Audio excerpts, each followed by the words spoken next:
Bon, après moult réflexions, et en voyant l'état du réservoir, bon, bah, là, le filtre à essence, il est mort, le flotteur, il est tout rouillé. Et en voyant l'état de l'intérieur, il y a une fine couche de terre, de sable, il y a un peu de tout là-dedans, qui se décroche en fait avec les vibrations. Et j'ai beau passer les solvants, les machins, rien ne change, donc j'ai décidé d'en refabriquer un autre en aluminium. Donc là, j'ai fait les plans. Donc je pense que ça sera beaucoup plus enrichissant de le refabriquer que de le racheter parce que ça coûte quand même cher et il n'y en a pas forcément de disponible. Donc voilà, je vais repartir sur un réservoir neuf.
Bon, bah là, on est sur du système de pliage assez archaïque, on va dire. J'ai pas de plieuse à ma disposition, du coup, bah, je vais faire avec les moyens du bord. Donc j'ai pris une petite réglette en aluminium, une cale en bois, deux serre-joints, et puis bah, on verra bien si ça va se plier correctement, quoi. Il fait froid dans cet atelier, il faut bien se réchauffer un peu, là, je pense.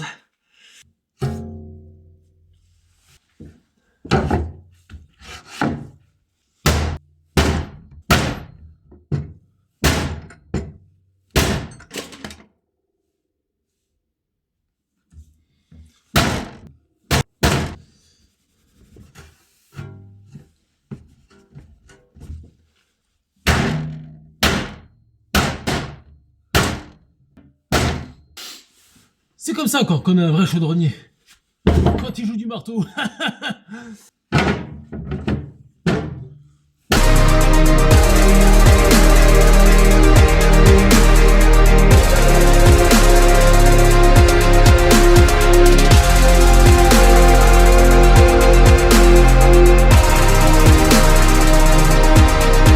C'est pas trop mal. Bon, il y a encore quelques petits coups de marteau à donner quand même. Et puis voilà. Franchement, on n'est pas bon. Faut que je la décintre un peu parce que Là, elle vire en banane, là. Donc il y a un peu de redressage à faire, mais franchement, ça le fait, quoi.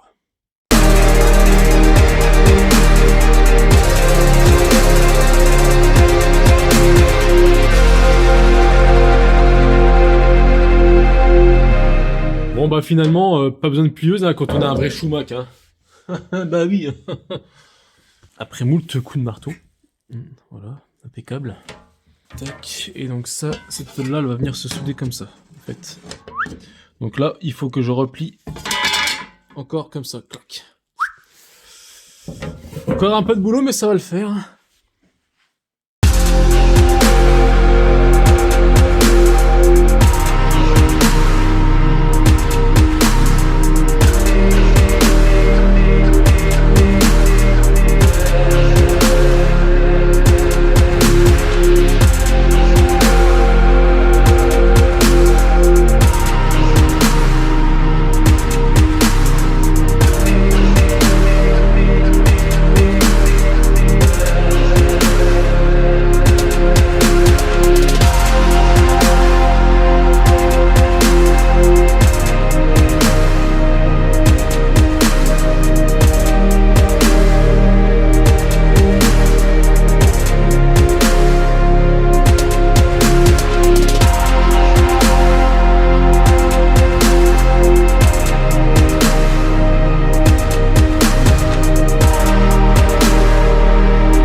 Bah, impeccable.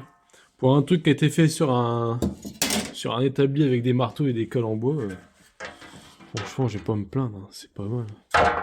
Donc, en fait, par rapport à l'autre réservoir, en fait, ça c'est voilà, c'est à peu près ça, quoi. Tac. Donc, bon voilà. Il n'y a plus qu'à souder. Puis à nettoyer un petit peu.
Hop là.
Maintenant, on va faire les tests d'étanchéité.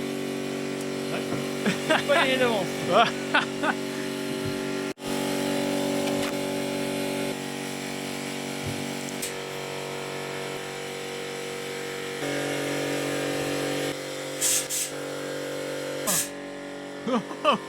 Oh là là. Oh là là. Étanche, plus important. Et tu m'étonnes. Prêt pour la 4L. Impeccable. Bon bah le voilà terminé. Tout beau. Il n'y a plus qu'à le monter quoi. Bon, allez. C'est parti.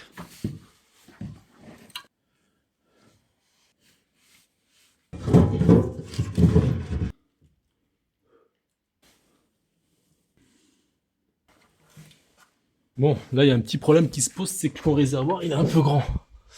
Du coup, je vais être obligé de faire des trous là et en fait découper tout ça pour qu'il soit légèrement relevé. Une petite prise là qui gêne un peu. Et vu qu'il est plus gros, en fait, bah, ça touche partout. Et c'est pas terrible. Donc là, je vais avoir du découpage à faire, quoi.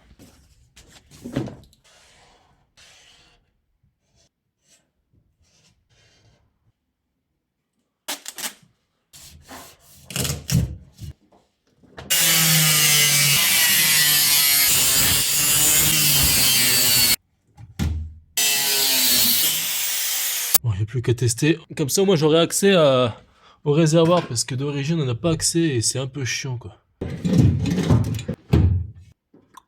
Ça va.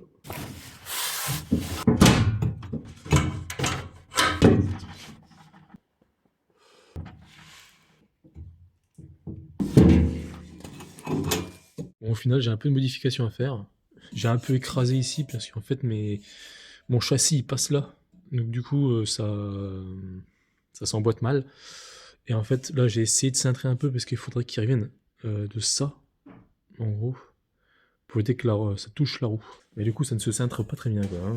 Bon, j'ai acheté du caoutchouc. Du coup, je vais couper là, puis je vais mettre un bout de caoutchouc pour diminuer un peu la cote, quoi.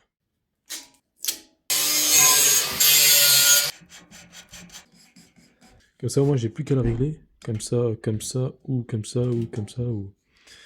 Voilà, j'ai plus de marge comme ça. Tant qu'il est démonté, j'en ai profité pour le polir un petit peu. Avec la pâte magique. Franchement, ça brille, hein.